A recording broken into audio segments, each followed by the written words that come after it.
check that EH and FH are actually bisectors of angle FED and angle EFD respectively. এখানে হচ্ছে EH, এই লাইনটা হচ্ছে কিংবা এই সাইডটা হচ্ছে FED, এই অ্যাঙ্গেলের বাইসেক্টর, এটাকে প্রুফ করতে হবে কিংবা দেখাতে হবে। এবং FH, এই সাইডটা কিংবা এই লাইনটা হচ্ছে অ্যাঙ্গেল EFD, এটার বাইসেক্টর, এটা দেখাতে হবে। সবার আগে এটার জন্য দেখাই। যেহেতু EH এই লাইনটাকে অ্যাঙ্গেল FED এটার বাইসেক্টর দেখাতে হবে, তার জন্য এটা দেখাতে হবে যে এই অ্যাঙ্গেল আর এই অ্যাঙ্গেল দুটো হচ্ছে পরস্পর ইকুয়াল, এটা দেখাতে হবে। আচ্ছা, শুরু করছি। এই অ্যাঙ্গেল খেয়াল করো, এই অ্যাঙ্গেল যেখানে BF বাহুটা আছে, আচ্ছা BF বাহু, তার সাথে E পয়েন্ট, BFEC, এটা একটা সাইক্লিক কোয়াড্রিল্যাটারাল, কারণ এই কোণ আর এই কোণ হচ্ছে 90 ডিগ্রি। BFEC একটা সাইক্লিক কোয়াড্রিল্যাটারাল।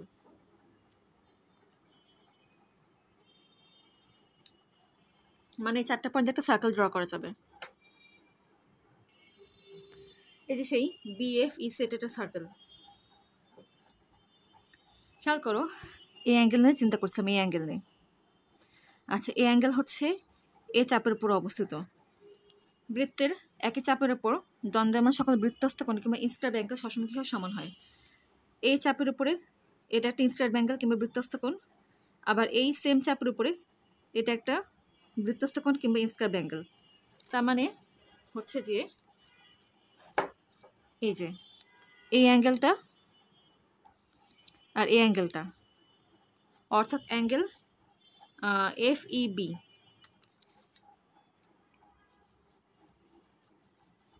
এবং অ্যাঙ্গেল FCB,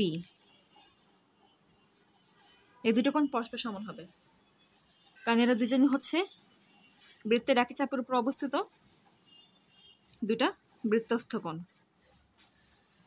আচ্ছা, এখন হচ্ছে এই অ্যাঙ্গেলটা চিন্তা করি, এই অ্যাঙ্গেলটা অ্যাঙ্গেল BED। আচ্ছা, অ্যাঙ্গেল BED এটার সাথে কোন পয়েন্ট নিব? এই পয়েন্টে, তাহলে এটা কোয়াড্রিল্যাটারাল হয়। এটা নিলে কোয়াড্রিল্যাটারাল হবে না, কারণ তখন এটা ত্রিভুজ হয়ে যায়। BED এটার সাথে যদি এই পয়েন্টটা নিই তাহলে একটা কোয়াড্রিল্যাটারাল হয়ে যায়। এখানে কিন্তু BAED এটা একটা সাইক্লিক কোয়াড্রিল্যাটারাল, কারণ এই কোণ হচ্ছে 90 ডিগ্রি, আবার এই কোণ এটা হচ্ছে 90 ডিগ্রি। অতএব এই দুটো কোণ হচ্ছে পরস্পর সমান, তার মানে হচ্ছে BAED এটা একটা সাইক্লিক কোয়াড্রিল্যাটারাল। তার মানে এই 4টা পয়েন্ট দিয়ে হচ্ছে একটা বৃত্ত যাবে।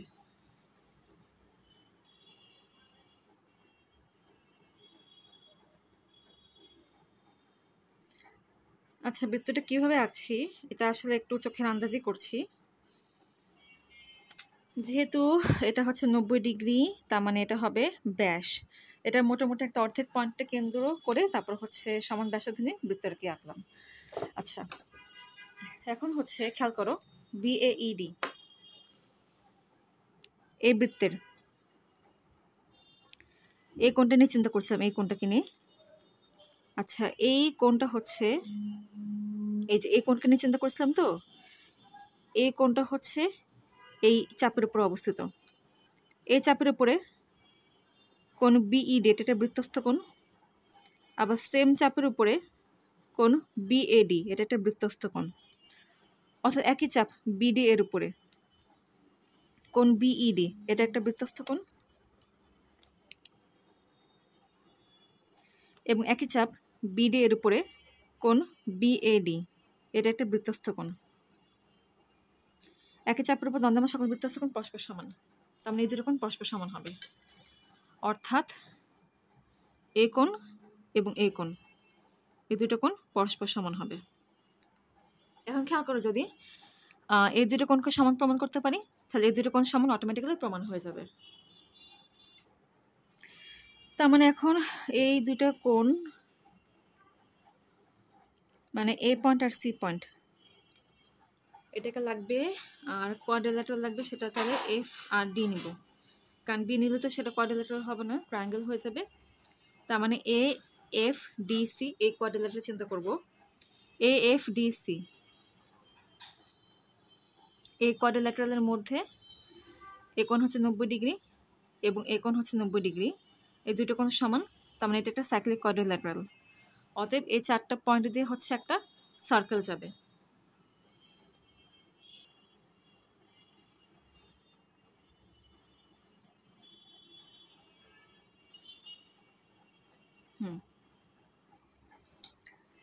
এখন এই কোণটা আর এই কোণটা লাগবে।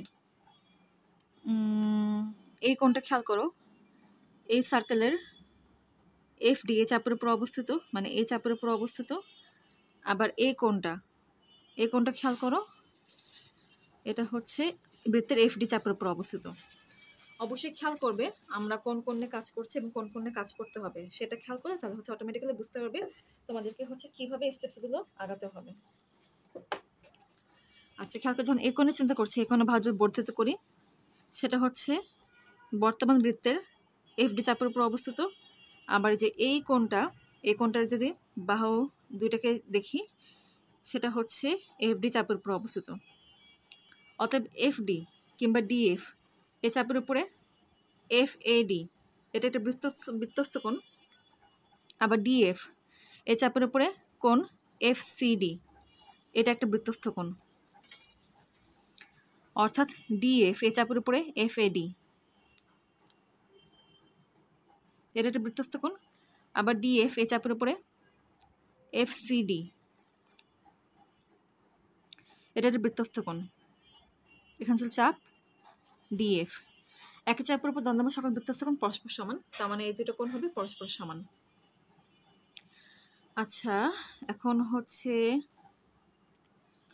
খেয়াল করো এফ এ ডি এই কোণটাকে হচ্ছে আমরা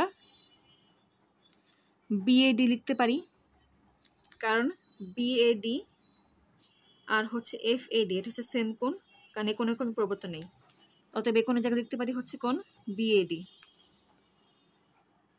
সমান সমান কোণ F C D. F C D এই কোণের জায়গায় লিখতে পারি হচ্ছে কোণ এফ সি বি, কারণ এতে কোনো পরিবর্তন হয় না। অতএব এই কোণের জায়গায় লিখব কোণ এফ সি বি।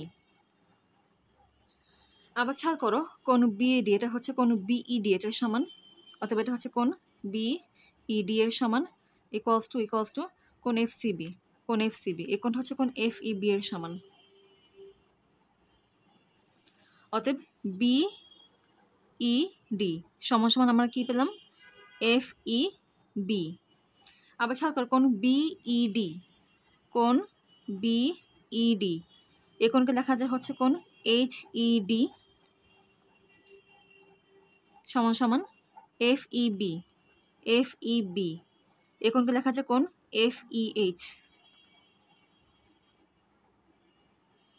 তার মানে খেয়াল করো এই কোণ এবং এই কোণ দুটা পরস্পর সমান। আবার খেয়াল করো এই যে এই কোণ এবং এই কোণ দুটা পরস্পর সমান, তাহলে কি বলা যায় ইএইচ এই ভাগটা হচ্ছে কি কোণ এফ ইডি এটার bisector. So EH is the bisector of angle এফইডি।